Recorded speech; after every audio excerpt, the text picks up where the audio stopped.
Boa noite. Quero agradecer aqui a presença de todos vocês, ao professor Roger pela organização desse evento tão legal e todo mundo que está envolvido, né? Então, eu já vou entrar direto no tema. Eu queria saber quantos aqui já ouviram falar de Lúcio Aneu Sêneca. Tá.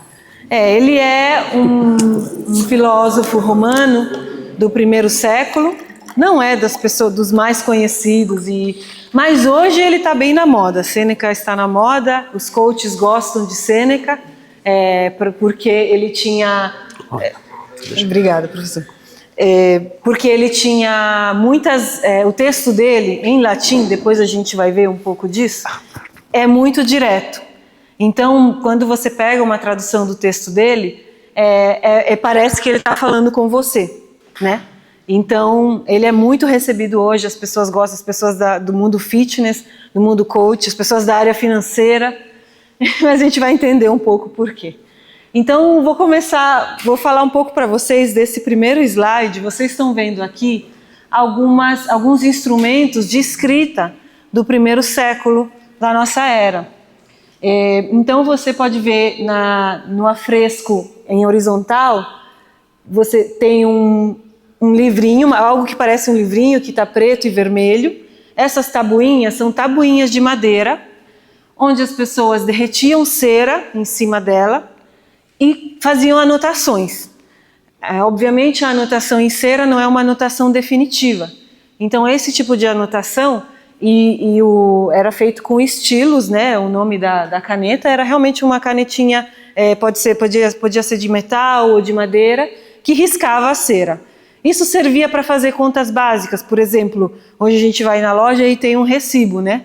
Então, quando se trocava e vendia alguma coisa, fazia conta de quanto era para ver quanto ia cobrar. E do lado, está um pouco escura a imagem, mas do lado esquerdo da tabuinha tem como se fosse um triângulo de ferro. Isso serve para raspar a cera e poder depois escrever de novo, né? Então, era assim que se escreviam os esboços de muitos dos textos antigos que nós temos hoje. Não temos nas tabuinhas, temos nos rolos, mas se começava assim, era assim que se estudava, era assim que se anotavam as coisas. E depois, do lado direito, vocês têm um rolo, que é uma coisa muito mais conhecida, filmes e animações de hoje mostram, né, que antigamente as pessoas usavam os rolos. E como era muito difícil e muito caro o pergaminho, você tinha o rolo como uma cópia quase definitiva daquilo que você queria escrever. E as cartas eram trocadas em rolos, né? Então, diferente do que Hollywood mostrou pra gente, os rolos se abrem assim, né? E não como se fosse um papel higiênico. Então, isso é bem interessante. E os rolos se abrem assim e as pessoas escreviam em colunas mesmo. Então, você abre e vai ler e começa a ler, aí quando chega no fim dessa coluna, você fecha essa parte, abre e começa outra coluna. É até por isso que os nossos livros de hoje ainda funcionam em colunas, né? Com o tempo os rolos viraram páginas, e as páginas são assim hoje. Já na Idade Média, demorou muito tempo para virar página. Então, mostrei um pouco disso para vocês, porque hoje a gente vai falar dessas trocas de cartas, e as cartas eram rolos, né? As cartas que Paulo enviava à igreja, e as cartas que o filósofo Sêneca enviava ao seu discípulo, Lucílio, eram rolos que eram enviados para trocar mensagens, né? E do lado, na figura na vertical, tem uma imagem de leitura, né? Na realidade, ali é uma criança lendo, e vocês estão vendo que ela está segurando o rolo, né? Do jeito que eu falei para vocês. Estou dando essa contextualização para vocês, porque é bem interessante quando a gente está diante do Novo Testamento, entender qual era a materialidade dos instrumentos que eles tinham e que aquelas igrejas recebiam. O que elas recebiam, né? Era um instrumento diferente do nosso. Hoje a gente tem muitas mídias para se comunicar. E a carta foi o meio de comunicação da igreja, e a gente vai ver o que isso implica, né? Pode passar para a próxima. Então, quando a gente fala de cartas na antiguidade, essa palavra longa, epistolografia, é a área de estudos que estuda epístolas, né? a gente pode falar de uma tradição que existia antes de Sêneca, antes de Paulo, que é da mesma época, e quando essas pessoas se colocam a escrever cartas, mesmo que para os seus próprios fins, eles se colocam numa tradição de escrita que já existia. E, em alguns sentidos, Paulo, muito mais que Sêneca, porque temos uma tradição de cartas filosóficas muito maior em grego do que em latim. Então, aqui você tem Cícero, que ele era um advogado romano muito famoso, pouco anterior a Sêneca. Dele temos cartas, e de Cícero a gente tem muitas cartas dele para o livreiro dele, para o amigo dele, para a mãe dele, muitas cartas mesmo. E você vê que são cartas mesmo contando e conversando de coisas do dia a dia. Nas cartas as pessoas mandavam notícias de saúde. Então, muitas cartas eram curtas, falava, espero que você esteja bem. Aí falava, fulana de tal tá assim, o meu cachorro morreu, não sei o quê. E aí, mande as notícias. E enviavam, era assim mesmo. E de Cícero, como a gente tem muitas cartas dele, a gente tem cartas assim. Às vezes cartas que nós, que não estamos dentro do contexto, a gente tem até dificuldade de entender do que eles estão falando, porque é uma conversa deles, né? E nós estamos lendo a conversa deles. Muito anterior a Cícero, por exemplo, na tradição grega, tem Epicuro, que ele era um filósofo do 3º século antes de Cristo, e a gente tem cartas filosóficas dele. As cartas filosóficas são bem diferentes de cartas normais em que se escreve notícias de saúde. Eram cartas que podiam os filósofos trocar com seus próprios discípulos, às vezes para passar um ensinamento, né? E as cartas de Sêneca são praticamente isso. A gente tem antes ainda Platão. E por que eu estou trazendo isso? Para vocês verem que antes mesmo de Paulo começar a escrever as cartas, havia essa prática de você mandar ensinamentos para uma pessoa ou para uma comunidade através desse meio de comunicação. E Sêneca, no 1º século, no caso dele, ele faz uma coisa inédita em língua latina, porque ele escreve filosofia em latim, né? O que era um pouco raro. Às vezes, ele mesmo reclama, dizendo, porque eu não sei se vocês sabem, mas no mundo romano do 1º século, né? O mundo que Jesus viveu e tudo, a maioria das pessoas era, no mínimo, bilíngue, né? Mesmo as pessoas mais humildes, porque havia uma necessidade, era um mundo muito interconectado por causa do Império Romano. E as pessoas com mais poder aquisitivo, mais educação, sabiam, como Sêneca tinha recebido uma instrução em grego e em latim, né? Mas era para eles, o grego e o latim era a língua nativa dele. Mas o grego era uma língua que ele sabia falar, né? Não era só uma língua que ele lia. E às vezes é engraçado porque nas cartas Sêneca reclama, dizendo assim, a nossa língua, o latim, é tão pobre, a gente não tem palavras para falar desses conceitos elevados da filosofia, né? Porque os romanos tinham esse conceito que eles eram um povo rústico, que veio a ter conhecimento por causa dos gregos, né? Era uma falsa humildade, essa é a verdade, mas eles tinham esse conceito. E depois, eles tendo dominado os gregos, na realidade, eles no fim eram mais fortes, porque eles dominaram eles, né? E aí, só para mostrar para vocês, então, Paulo, que é contemporâneo de Sêneca, quando escreve, existe todo esse repertório literário que era mais ou menos conhecido sobre o que significa enviar uma carta, né? Pode passar. O que eu quero falar para vocês, algumas premissas, né? Porque quando eu perguntei quantos já tinham ouvido falar de Sêneca, porque quando algumas pessoas que eu conheço que já ouviram falar, a primeira pergunta que me fazem, e se são pessoas cristãs, perguntam, Sêneca e Paulo trocaram cartas? E por que perguntam isso? Porque existe um manuscrito de 13, 14 cartas trocadas entre Sêneca e Paulo. Só que hoje a maior parte dos estudiosos considera isso apócrifo e, na realidade, uma invenção literária do 3º, 4º século.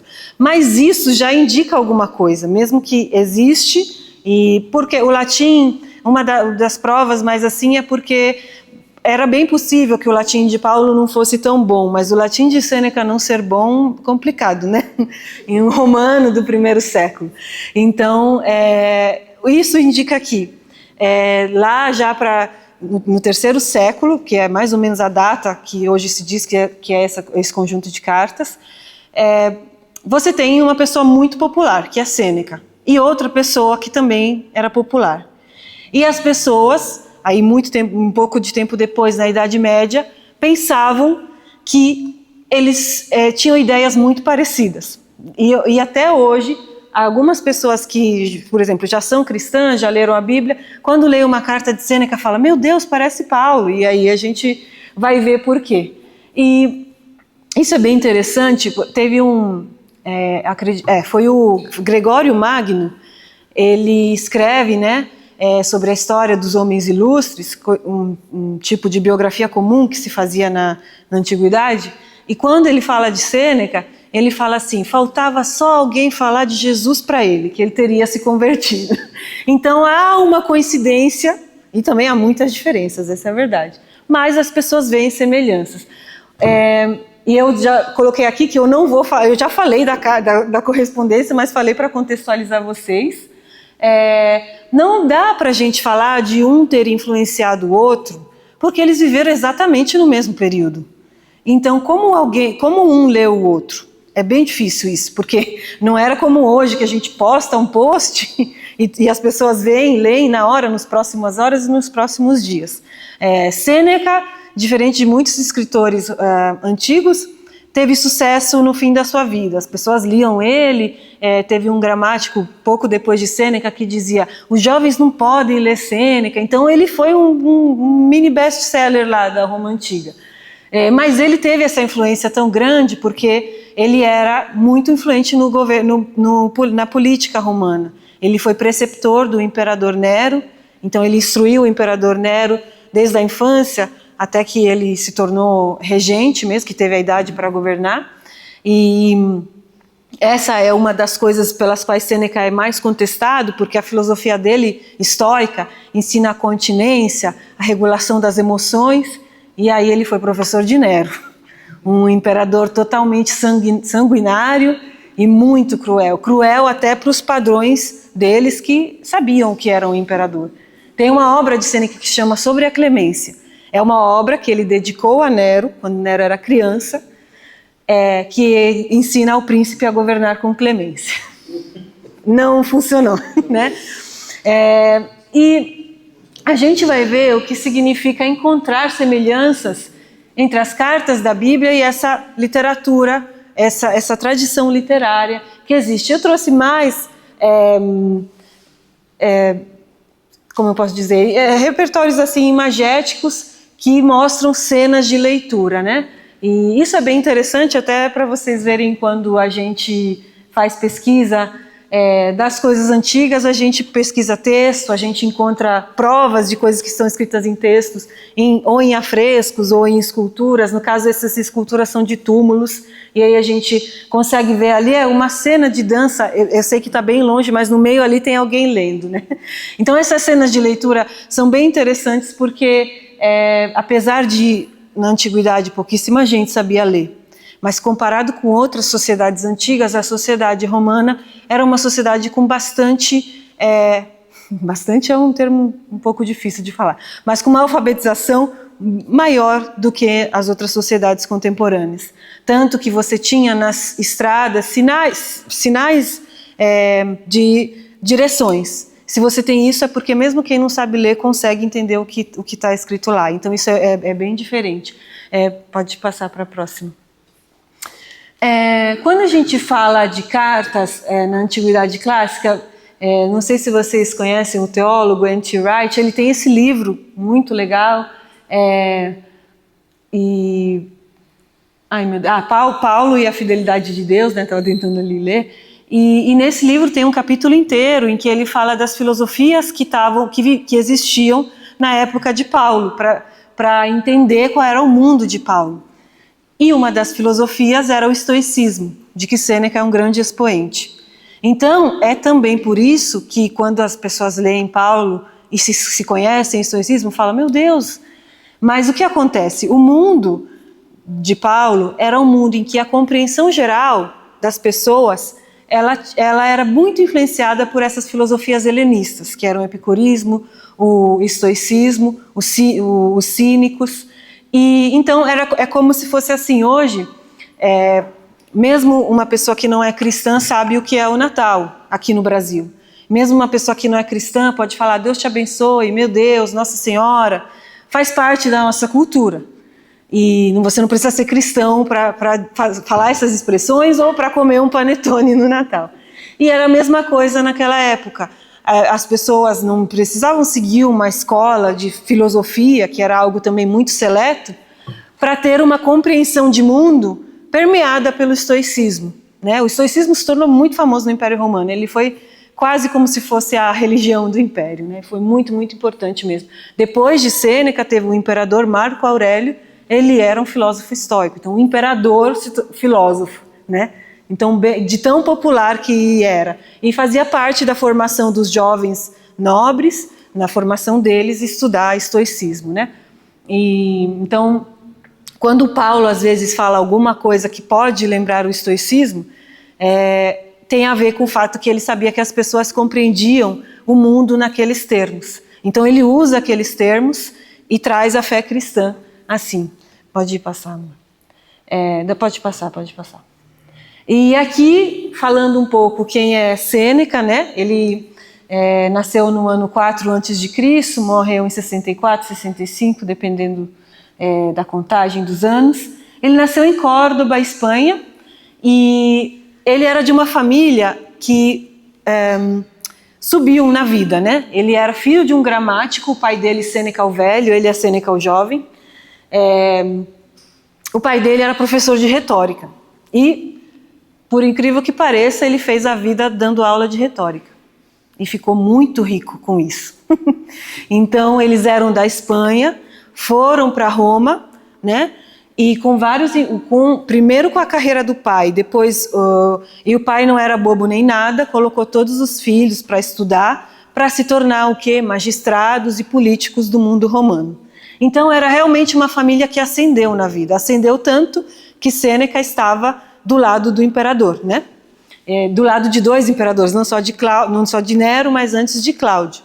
Por estar do lado também ele não teve muita sorte, Cláudio mandou ele para o exílio, Nero mandou ele se matar, então são as contraindicações que vêm de você estar bem do lado do poder, né?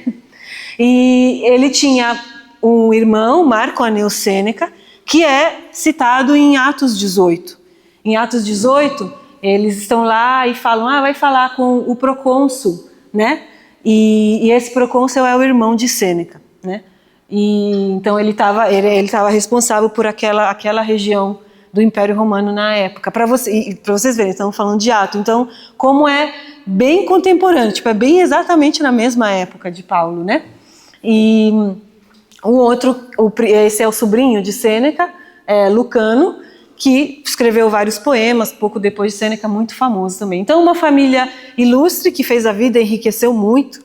Alguns estudiosos dizem que Sêneca, no fim da vida dele, era o terceiro homem mais rico de Roma. Então, ele era muito rico. Com a questão do ensino de retórica. E por que o ensino de retórica era tão importante? Isso é também importante para a gente entender as cartas. A sociedade romana, antes de ser um império, era uma república, né? E Sêneca, na realidade, se encontra bem no começo do Império Romano. Por ser uma república, as pessoas, apesar de sempre, por exemplo, os votos pertenciam sim à elite, pertenciam sim aos homens, às decisões políticas, mas havia um Senado. As províncias eram organizadas de um jeito que lembra que era uma república, eles chamavam assim, né? A república durou 400 anos. E por causa disso, havia a possibilidade de homens subirem de carreira e fazerem a carreira deles na política. E a retórica era muito importante para isso, né? Aprender a debater, aprender a defender, aprender a acusar. Por isso que o pai dele, como professor de retórica, era muito importante. A gente tem o único tratado de educação do Império da época dos romanos, é do pai de Sêneca, né? Que existe, que sobrou e chegou até a gente. Educação de crianças. E Então é por isso que era algo totalmente necessário para quem queria subir de vida, né? E Sêneca era aquilo que a gente, como se eu fosse romana, né? Os romanos chamavam de homo novus, um homem novo, que é um homem que subiu na política sem ser filho de ninguém, né? E ele, no ano 64, 65, Nero, nas paranoias dele, ficou bravo com Sêneca. Depois ele já tinha mandado matar a mãe, tinha mandado matar muita gente. E Sêneca foi uma das pessoas que ele mandou se matar. E aí ele tomou um veneno e se matou. E a morte de Sêneca é representada muitas vezes na história da arte por essa questão filosófica mesmo. Pode passar.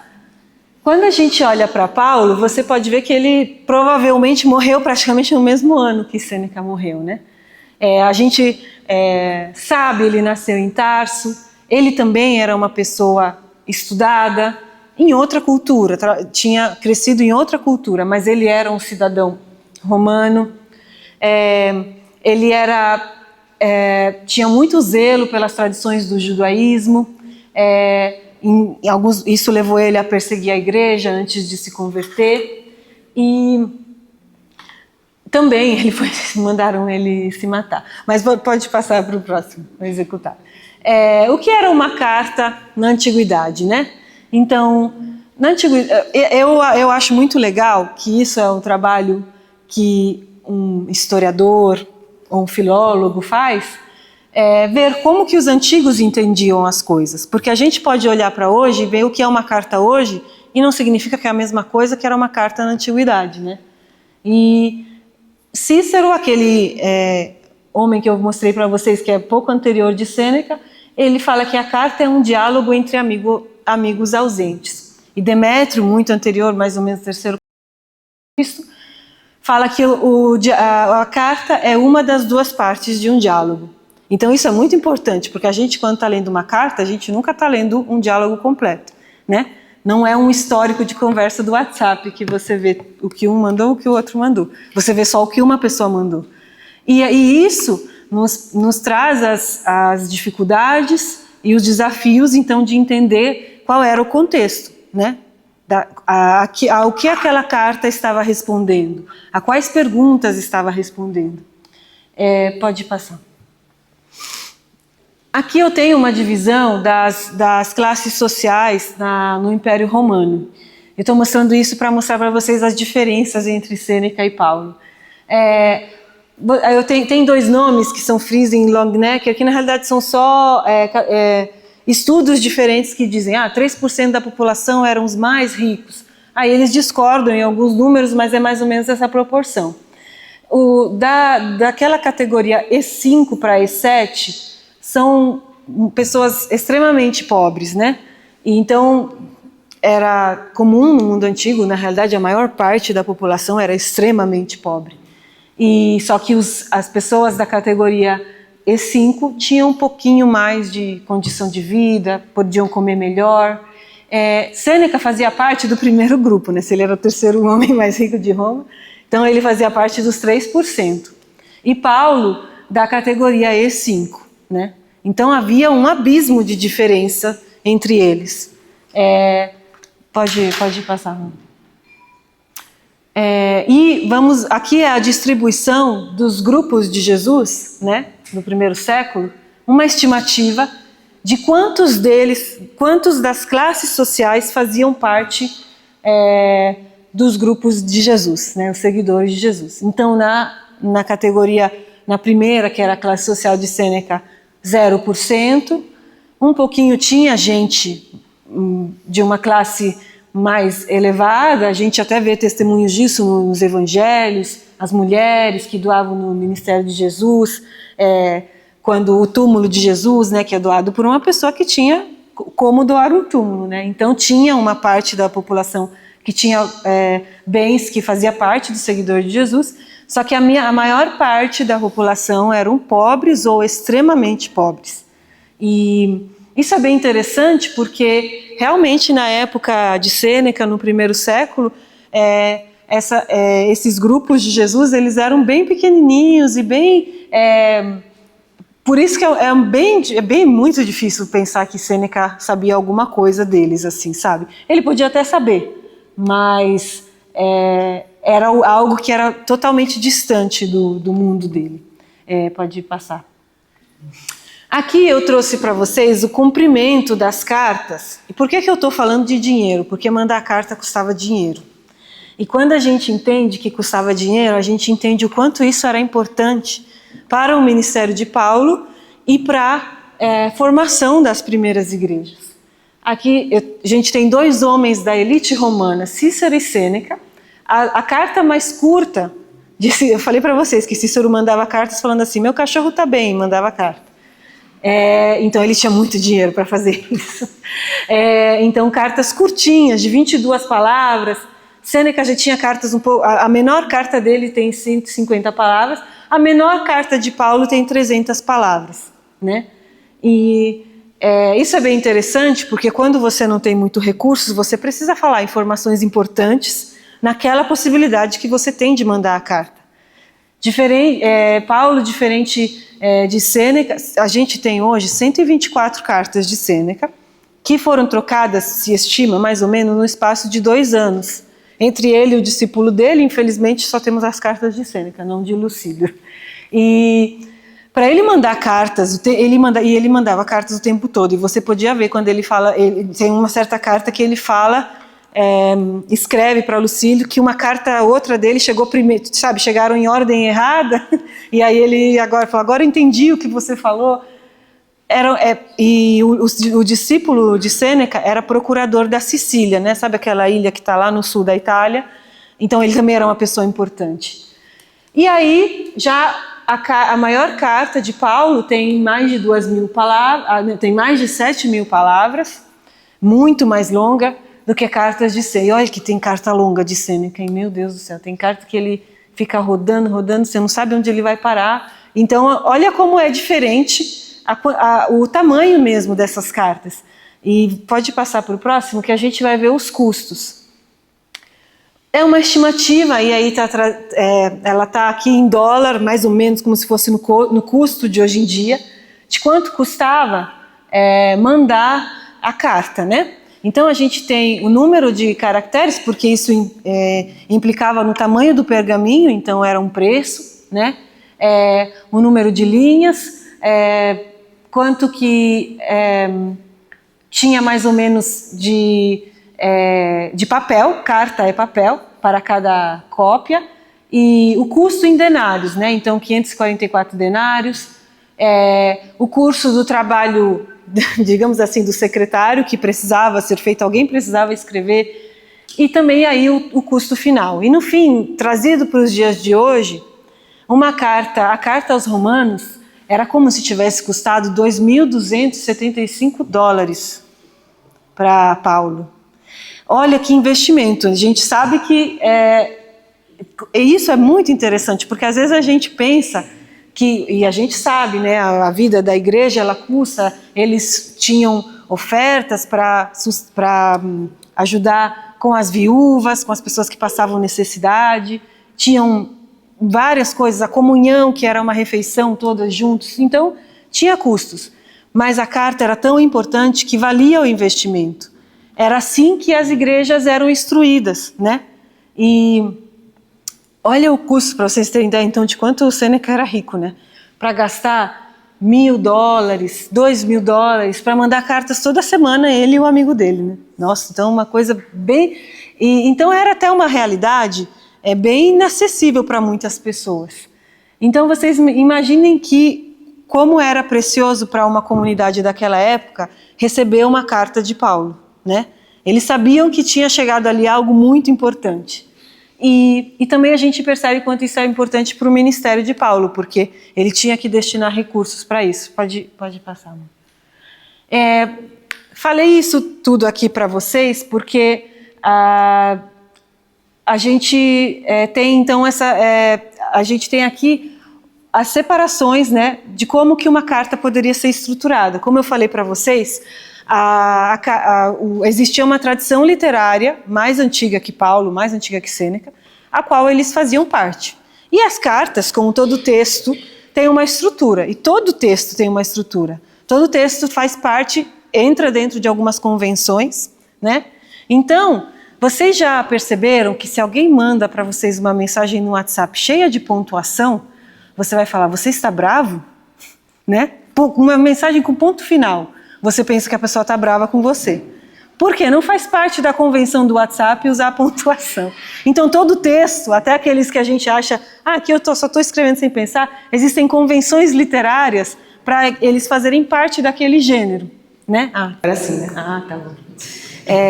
Então a gente tem, dentro das cartas, a gente tem sessões que então eram esperadas, né? Quando você recebeu uma carta, você esperava que tivesse algumas partes.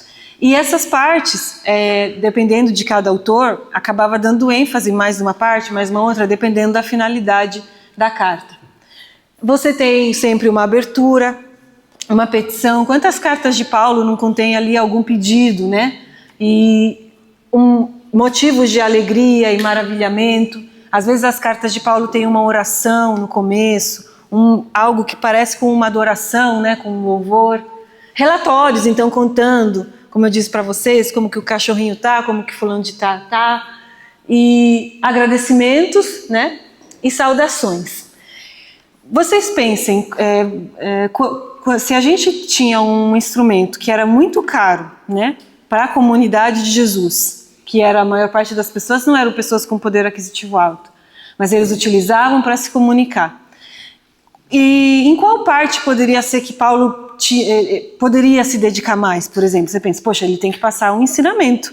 Se eu tenho um recurso limitado, eu tenho que enviar essa carta para essa igreja, para eles aprenderem tal coisa, para eles corrigirem uma outra coisa, ou para eles conhecerem melhor a mensagem do Evangelho, talvez para a gente, na nossa lógica, faria sentido que tivesse muito ensinamento, a parte e aí essas cartas, né, que tá, esse resumo que está aí, não é necessariamente o resumo de uma carta que traz um ensinamento, porque essas são cartas normais em que você manda notícias da família. Porém, as cartas de cunho filosófico sempre traziam algum ensinamento. Por exemplo, o Sêneca, ele sempre começava a carta dele contando alguma coisa que aconteceu naquele dia, e aí trazendo o ensinamento, no caso da filosofia estoica, que ele estava querendo ensinar para o discípulo dele. Então ele começava falando, fui na minha casa de campo, e eu vi que ela estava toda velha, cheia de coisas para consertar, a árvore que era pequenininha ficou grande, e aí eu estava vendo que tudo mudou. E aí ele começa a falar de como, na realidade, não é a casa que envelheceu, foi ele que envelheceu. E aí ele começa a falar da velhice, né? E ele escreve essas cartas na velhice e ele tem muitos ensinamentos sobre a velhice, sobre o passar do tempo. Então ele trouxe uma situação ali do dia a dia para trazer o ensinamento que ele queria trazer. E a questão da retórica, ela é muito importante porque as cartas, vocês lembram que a gente leu aquela definição, é um diálogo entre amigos ausentes, né? Ou é uma das duas partes de um diálogo. A carta, ela é essencialmente um diálogo. Então, mais do que outras formas de texto, ela quer falar diretamente com quem está lendo ela. Então, não sei se vocês já perceberam, às vezes Paulo faz uma série de perguntas, uma atrás da outra, enquanto ele argumenta.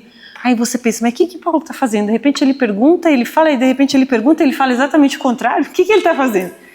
Isso era uma técnica de retórica, né? Que vocês lembram, o pai de Sêneca era professor de retórica. E a retórica era muito importante no Império Romano. Era uma prática de retórica para você capturar a atenção do seu leitor e fazer ele acompanhar o raciocínio com você e no fim concordar com você, né? Porque você está argumentando. E isso, a retórica, gente, era tão importante que em Roma tinha disputas de retórica, como se fosse batalhas de rap, só que de retórica. Então se dava a dois alunos, vamos falar agora do amor em Platão. E aí eles começavam a discutir e um ganhava. E o público torcia, assim, tinha torcida. Então existia mesmo, e isso era um treinamento dos alunos, eles aprendiam isso. E aí, lógico, gente, quando eu estou falando dessas questões, eu estou falando sempre de uma elite romana, né? Que era quem tinha acesso à educação. Mas isso era interessante, porque aí também quem assistia os campeonatos de retórica não era necessariamente gente da elite. Era algo que entretia as pessoas. As pessoas estavam lá sentadas e torciam e viam quem era melhor. E muitas vezes Paulo se serve desses artifícios retóricos para poder escrever uma carta que passasse uma mensagem, né? A retórica também tem a função de mexer com as emoções das pessoas, né? E hoje os coaches sabem fazer isso muito bem, né? Eles pegam e mexem com as emoções das pessoas. Você pode usar isso para o bem e para o mal, né? Assim, e isso, então, fazia parte daquele mundo, e é por isso que as cartas têm tantas perguntas, as cartas de Paulo, e no caso das cartas de Sêneca, você lê a carta e pensa que ele está falando exatamente com você, né? E às vezes, como ele tinha esse estilo cortante, que é isso que os coaches gostam dele hoje, ele falava coisas que você fala, meu Deus, agora me ofendeu, assim, sabe? Ele fala assim, Lucílio, você está me escrevendo que você tem problema com fulano de tal, com outro fulano. A verdade é que o problema está dentro de você, é assim mesmo, é por isso que os coaches gostam, né? Faz sentido os coaches gostarem disso. E aí ele começava a argumentar, só que é engraçado porque os coaches ficam nessa parte, né? E eles não se aprofundam no argumento da filosofia estoica que depois ele traz, né? E pode passar para a próxima. Aqui a gente tem uma mini comparação de uma carta de Sêneca e a carta aos Romanos de Paulo, para vocês verem o início da carta, tá? Essa é a saudação, daquelas partes das cartas que eu falei, essa é a saudação. A saudação de Sêneca Sêneca saúda o seu Lucílio. Terminou a saudação, aí ele vai para o assunto dele. A saudação de Paulo são alguns versículos. Ele saúda, infelizmente daqui eu não estou lendo assim, não trouxe nem o óculos, mas ele saúda diversas pessoas antes de entrar no assunto. E aí você pensa assim, meu Deus, ele tinha um recurso limitado, a carta custava caro e ele gasta espaço para saudar as pessoas. Então isso já é algo que mostra qual era a prioridade de Paulo e a prioridade dele ao instruir as igrejas. Era muito importante que ele... E às vezes, se vocês verem no final das cartas também, ele passa o final das cartas, uns 2, 3 versículos, saudando outras pessoas e dando recomendações, né? E isso é bem interessante, porque se isso custava dinheiro e ele usa o espaço dele para isso, é porque isso era importante. E apesar de hoje a gente não saber a biografia a gente lê os nomes e não sabe quem eles são. Mas isso já traz assim uma diferença de como era as cartas tinham um objetivo muito relacional e de como isso fazia parte de ser igreja para o apóstolo Paulo, né? E então essa é uma diferença bem gritante, né? E quando você vê, e aí nesse caso são cartas de Sêneca, de Epicuro, de Platão, todas elas têm uma linha de saudação, porque vai direto para o assunto que importa. E deixa eu ver o que tem no próximo aqui. E essa daqui, né, já é a conclusão, e é a que eu falei para vocês, né? Tem no caso, a edição da Bíblia até colocou ali saudações para a gente entender, e são algumas linhas, de novo, ele saudando algumas pessoas, e a saudação de Sêneca é fique bem. Então é bem interessante, e essa carta de Sêneca ainda ela é a primeira carta do epistolário, muito, muito importante. Deixa eu ver o que tem depois que... tá. E eu falei tudo isso para vocês, porque no caso, na minha formação na faculdade, eu fiz linguística, como o professor falou, e quando eu já entrei no mestrado, eu fui para uma área que eu nem sabia que existia, que se chama filologia, né? E a filologia é o estudo, uma das funções da filologia é estudar textos antigos, né? Tem até uma história muito interessante de como essa disciplina nasceu na Alemanha, e quando você tem esse tipo de estudo que você olha para o texto antigo, é bastante o que os teólogos também fazem, é também essa parte, né, porque na realidade a filologia, resumindo a história, a filologia nasce da teologia, né? Por isso que essas duas disciplinas são parecidas.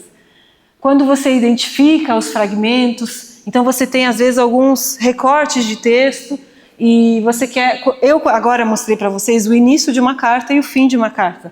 Eu mostrei um fragmento, eu dividi ele, né? Mas a carta existe inteira. Às vezes a gente só acha fragmentos mesmo, né? E aí os filólogos e os teólogos ficam tristes, porque só tem uma frase, ah, meu Deus do céu, não tem...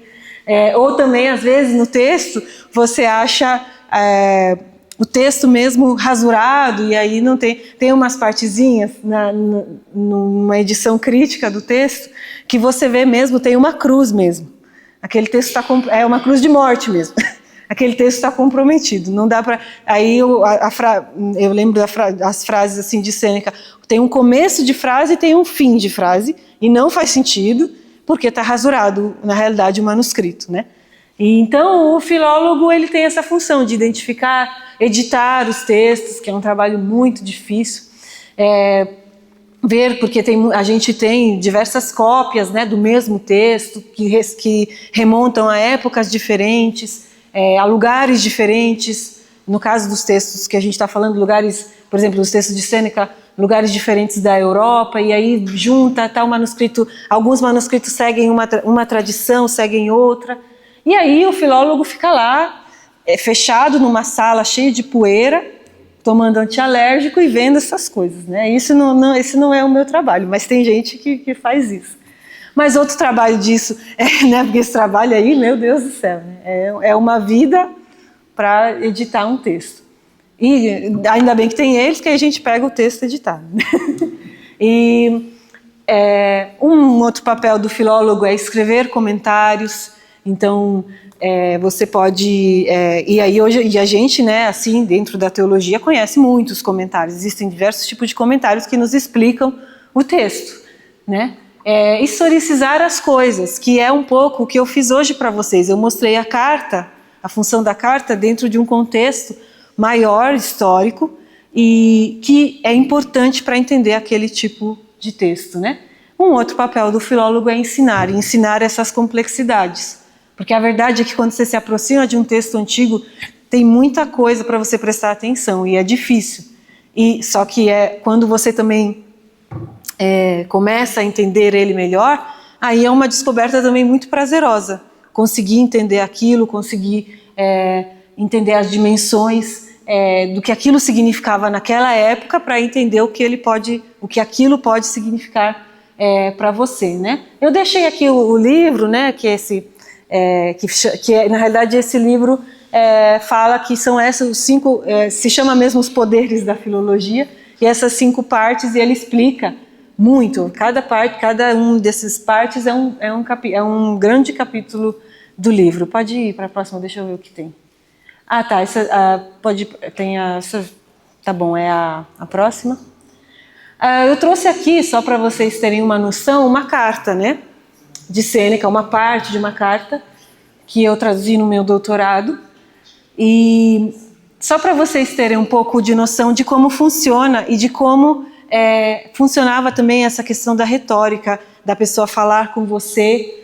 E por que isso é bem interessante? Porque, por exemplo, se você lê uma carta de Paulo e não entende que lá está acontecendo algum jogo de retórica, alguma discussão que ele está tentando te colocar dentro dessa discussão, você vai ler e você vai falar, Paulo, né, bebeu alguma coisa antes de escrever isso, que ele falou uma coisa e ele falou exatamente o contrário. Ele está querendo que você acompanhe o raciocínio junto com ele e entender por exemplo, essa é uma das partes, né, de uma carta, pode te ajudar então a entender o significado maior daquele texto.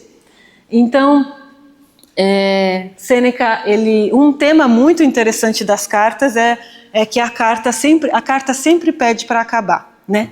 Então, era importante, fazia parte da convenção textual, que as cartas fossem curtas. Como vocês viram, as cartas de Paulo não eram curtas. Então, ele ia fora da convenção. Sêneca também ia, mas Paulo ganhou nisso, né?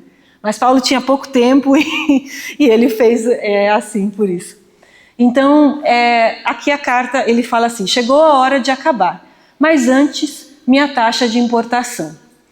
Quando os antigos mandavam uma carta, como eu disse para vocês, era uma coisa bem rara, além de Sêneca, que era o terceiro homem mais rico de Roma, mas para as pessoas comuns era raro. eles mandavam cartas e às vezes eles mandavam pequenos presentes junto, né? Porque era realmente uma coisa importante que você estava enviando para uma pessoa. Junto com aquelas notícias, aquelas novidades, tinha algum presente mesmo. Sêneca sempre fala que os presentes das cartas dele são os ensinamentos dele. Humilde. Mas ele sempre fala isso. São os ensinamentos dele. Essa maneira de agir, de falar de si mesmo, é uma característica bem romana mesmo, né? Para eles a humildade era sinônimo de fraqueza. E então ele fala que vai pagar a taxa de importação dele, que é o presente dele, né? Está no início da cura quem tem conhecimento das próprias culpas. Parece-me que Epicuro disse isso de maneira excelente, pois quem não sabe que peca não quer correção. Antes de se emendar, convém que você se pegue em flagrante. Alguns se gabam dos vícios. Você acha que alguém que enumera seus males no lugar das virtudes medita sobre a cura?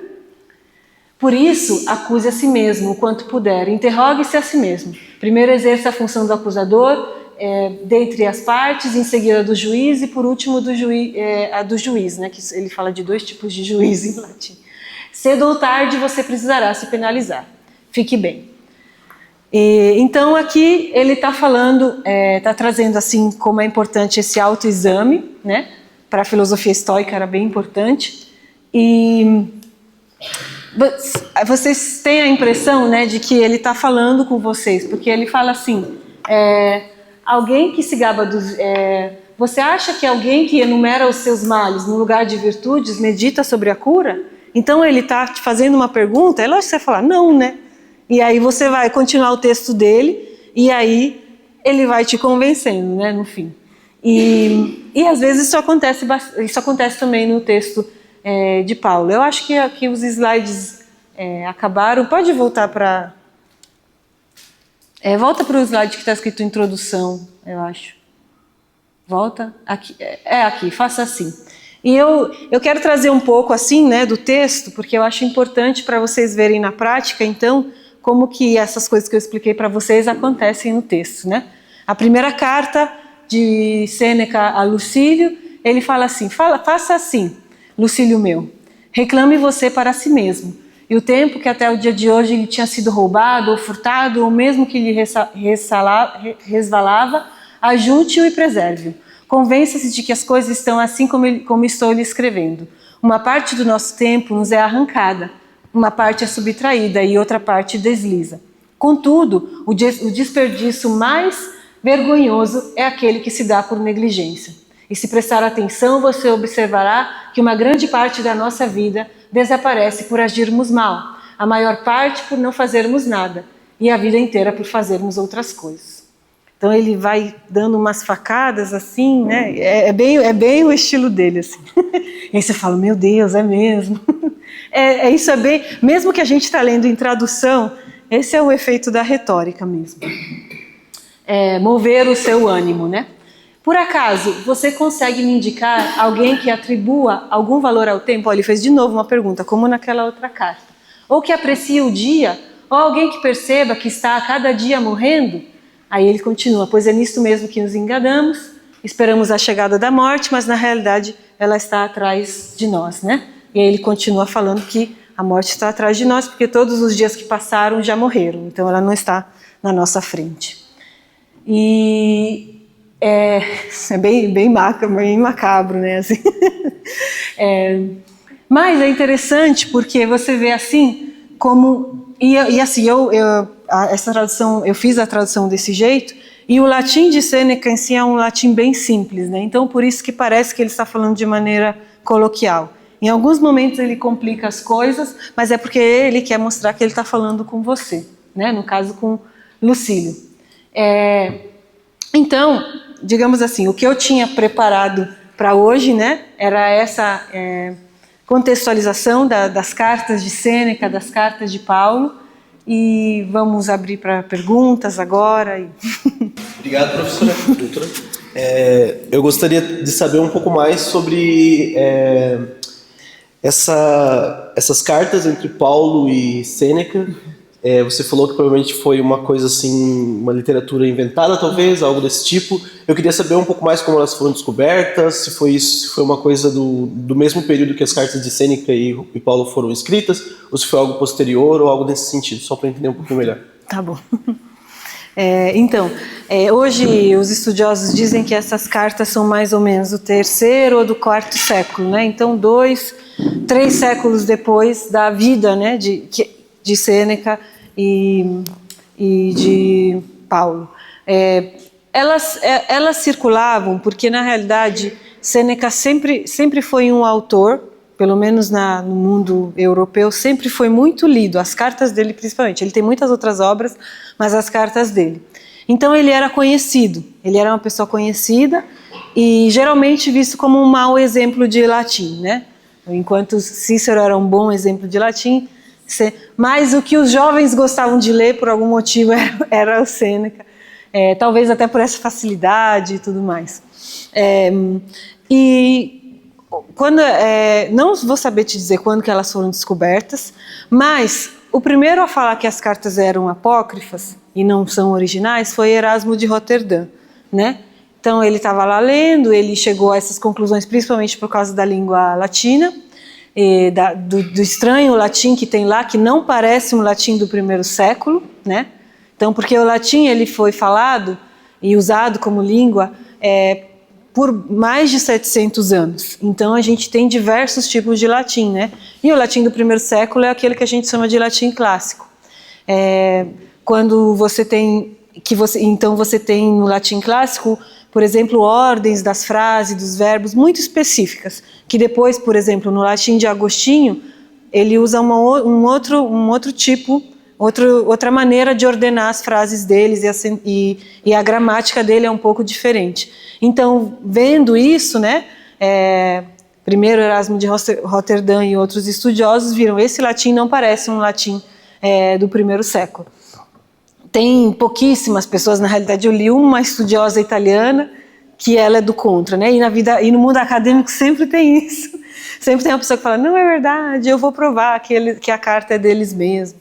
E eu li o artigo dela, mas na realidade ela faz uma provocação dizendo, Erasmo de Roterdã escreveu e depois que não era e depois todo mundo seguiu ele, mas agora a gente precisa que as pessoas de agora leiam essas cartas e falem mesmo, né, com os nossos conhecimentos e tudo mais. Então fica como uma literatura um pouco deixada de lado assim mesmo, mas assim, geralmente por algum motivo quem conhece Sêneca, essa é a dúvida da pessoa. Ele realmente conheceu Paulo e tudo mais? É isso. Eu queria te perguntar como é que está a relação entre Paulo e Sêneca, ou Paulo e o estoicismo de maneira mais geral.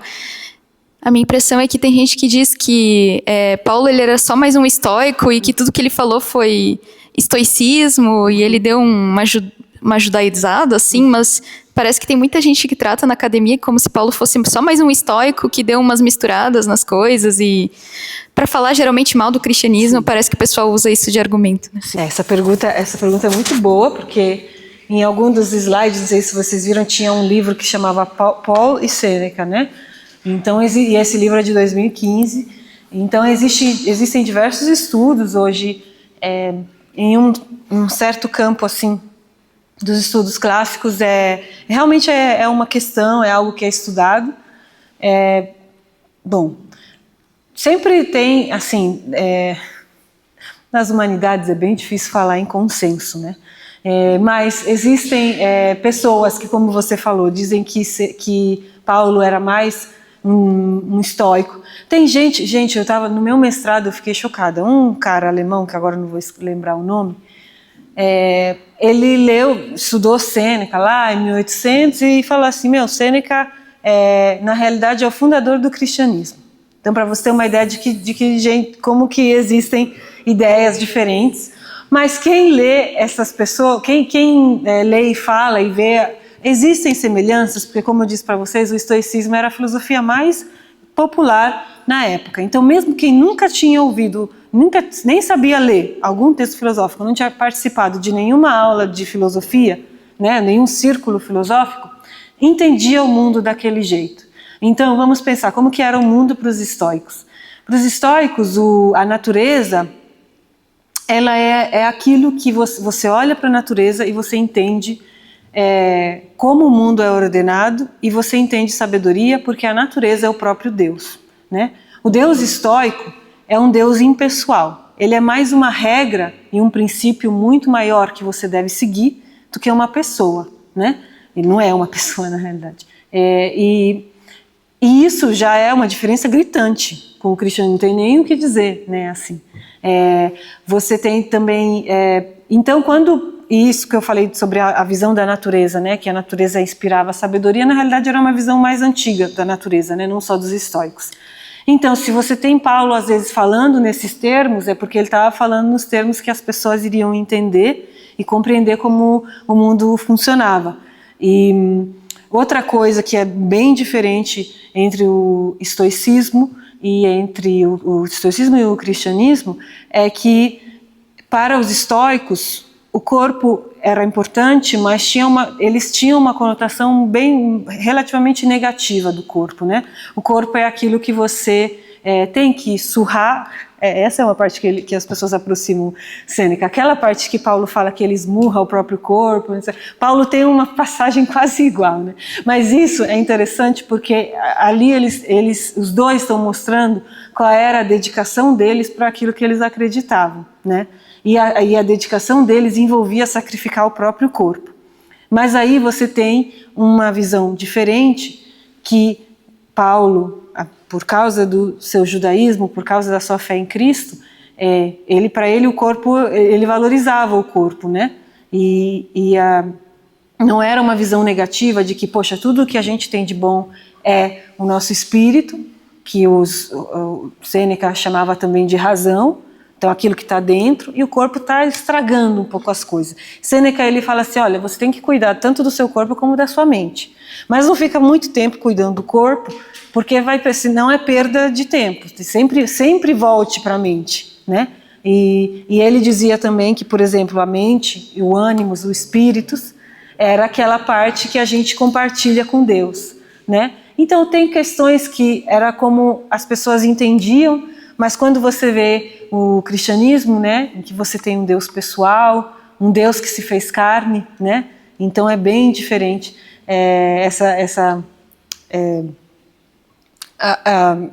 como eu posso dizer, a relação dos dois e o que eles pensavam. E a verdade é que Paulo, ele sabia utilizar muito bem o que as pessoas entendiam naquela época, né? Lá em Atos também ele cita poetas gregos, então ele conhecia isso. E ele estava se comunicando com a cultura daquela época. E talvez um leitor que lê superficialmente possa entender isso, né? E hoje as pessoas, a academia tem vários debates sobre isso, mas entre os estudiosos de estoicismo que eu conheço, ninguém considera Paulo estoico, né? Tipo, ele não é estoico nem um pouco, né? Também uma visão muito negativa das emoções o estoicismo tem, né? As emoções é o tema que eu estudei no meu doutorado, e apesar de eu defender que Sêneca não tinha uma visão tão negativa assim, né?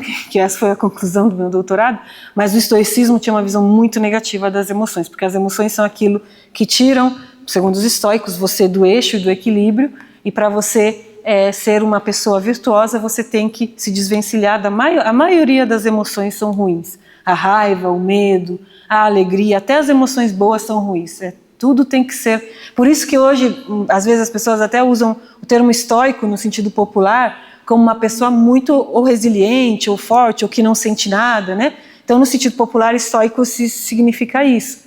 E vem desse conceito do estoicismo que você precisa...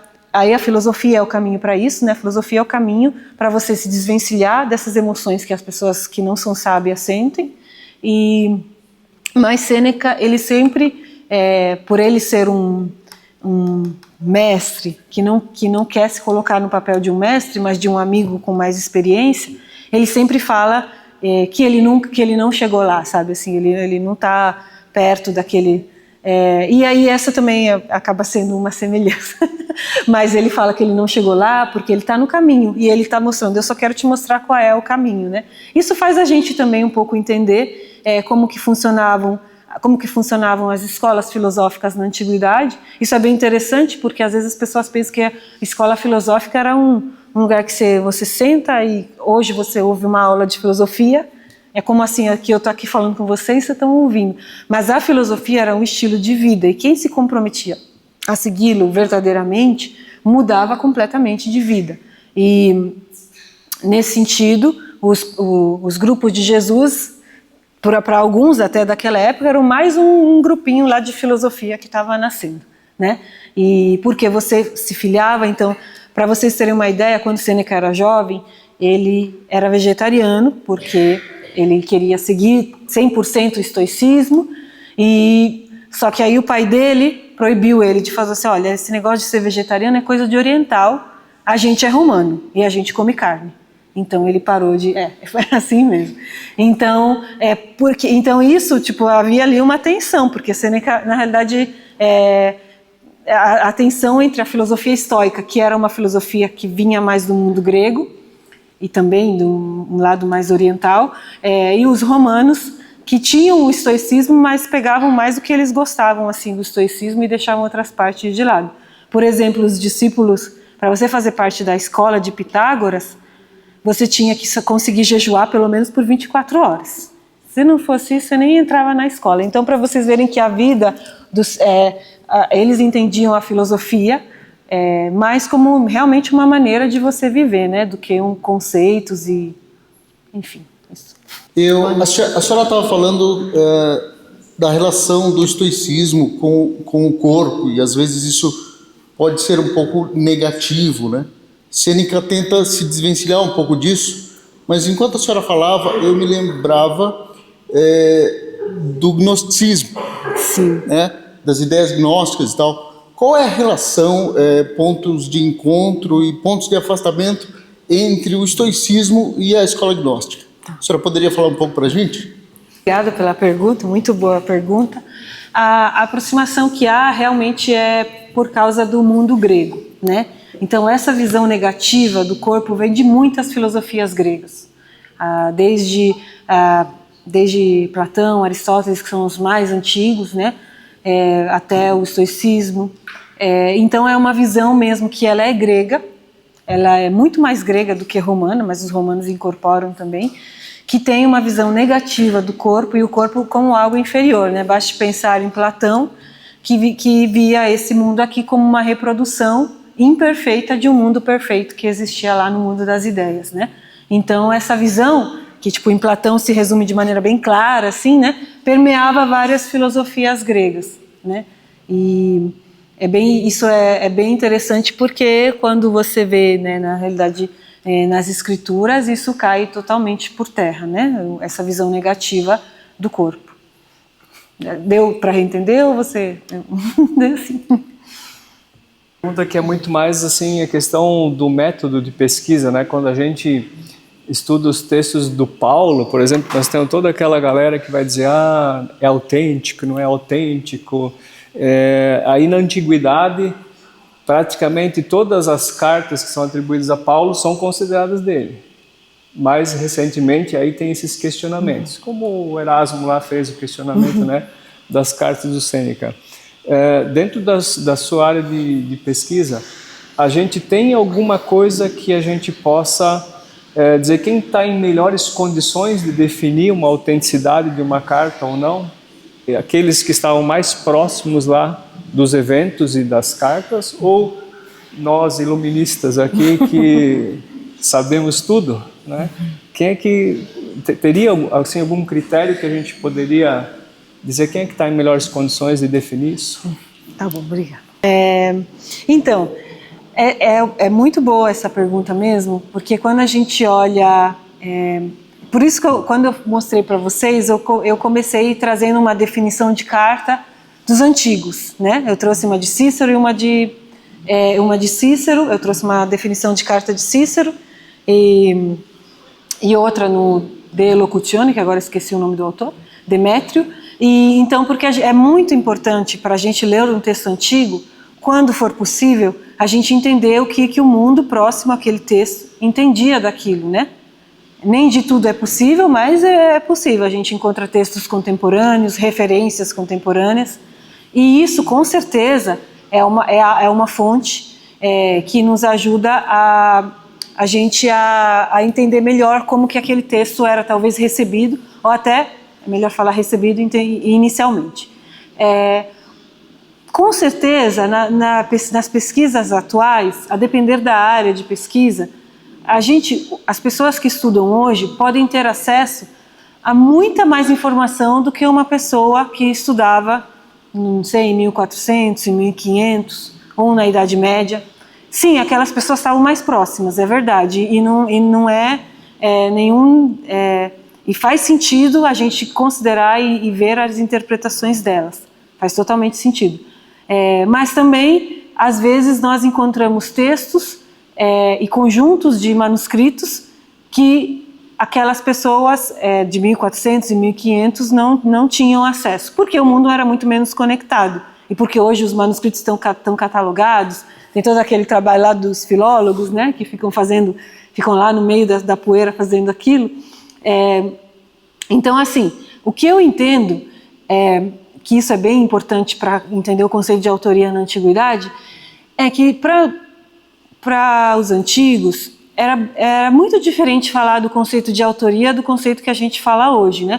Hoje o autor é aquele que você pega um livro, está na capa o nome dele, e a gente pensa como autor aquela pessoa que pegou, formulou a ideia, escreveu e fez tudo. No mundo antigo, e isso acontece também vou falar agora do outro texto que eu vou falar amanhã, que é Cântico dos Cânticos, mas com textos do Antigo Testamento, por exemplo, que eles colocam lá, Cântico dos Cânticos de Salomão. E às vezes não significa que foi Salomão que escreveu, mas que está se inserindo dentro daquela tradição. Está falando assim, isso daqui faz parte da tradição de sabedoria de Salomão.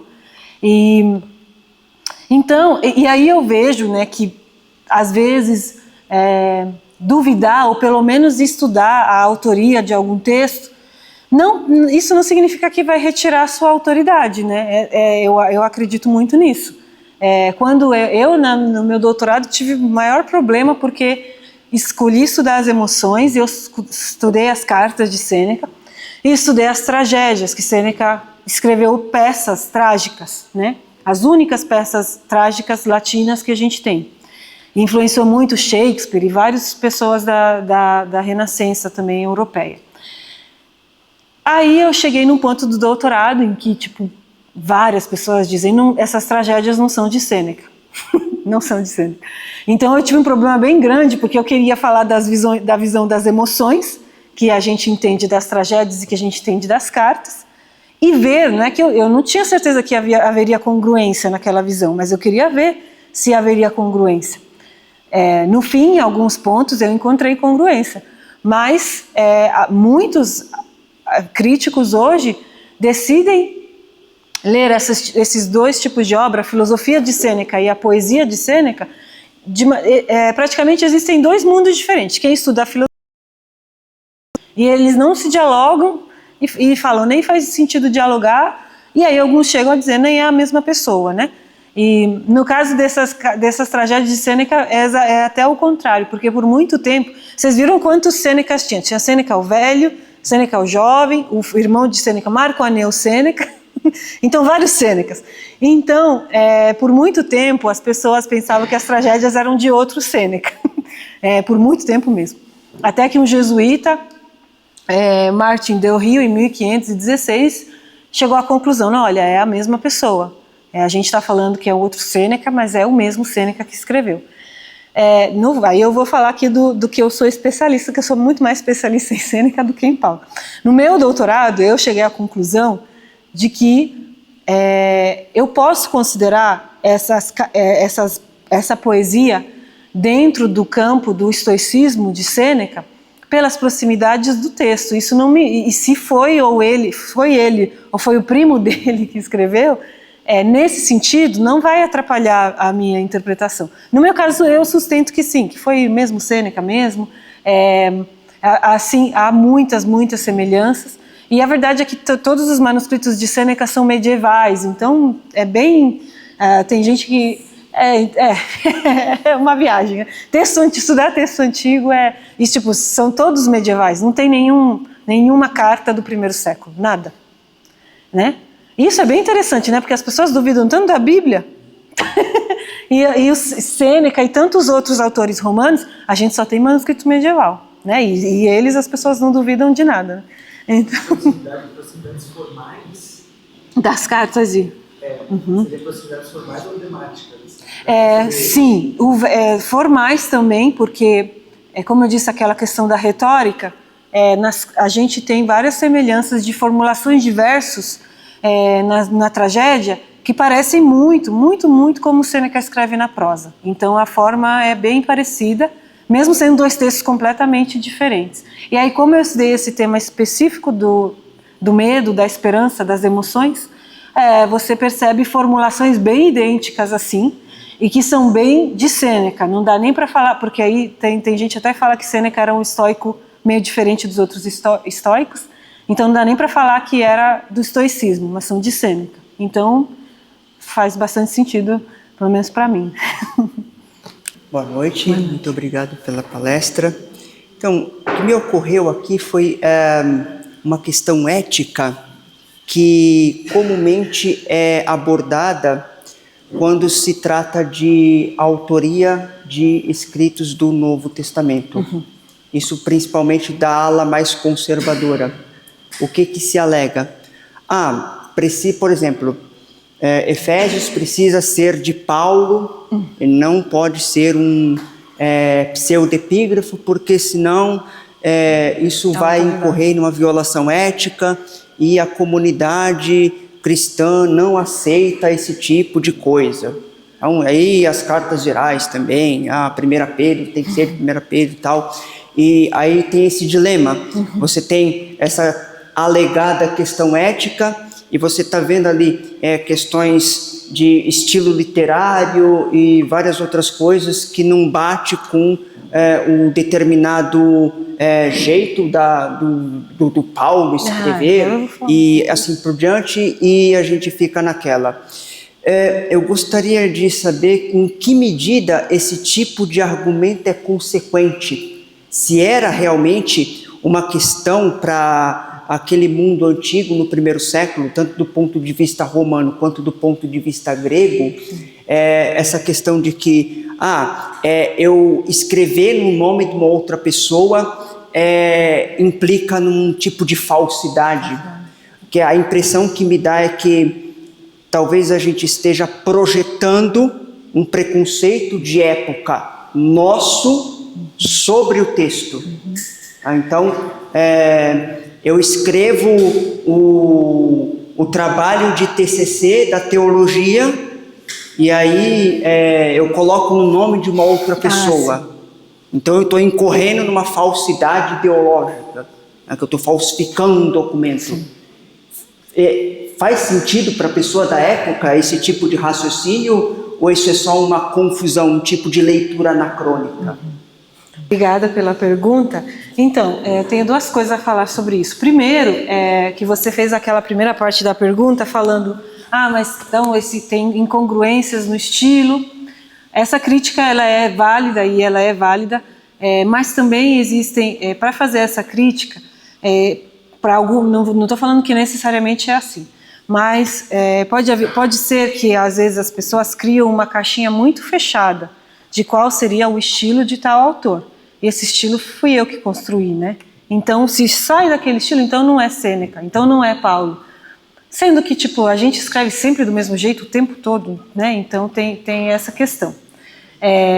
A outra questão que você fala da autoria é muito importante a gente entender que na nossa era de direitos autorais e tudo isso, realmente, se eu pego um texto inteiro aqui e coloco o nome de outra pessoa, ou coloco no meu nome, é plágio e hoje é plágio, mas a verdade é que para eles era bem diferente essa questão.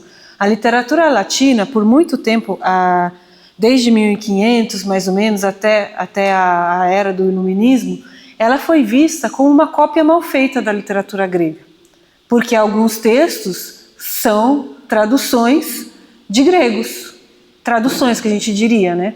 Só que mal feitas. A primeira épica latina, de Ennio, parece que é uma tradução de uma épica. Então, assim, parece pra gente, assim, só que é de Ennio. E os romanos aceitaram como essa épica de Ennio por todo o período da... então, assim, e isso é um preconceito moderno que quer buscar sempre essa questão da originalidade e ver as cópias também como algo que é ruim, sendo que no mundo antigo se transmitia muito conhecimento copiando. Fazia parte, era uma prática de transmitir conhecimento.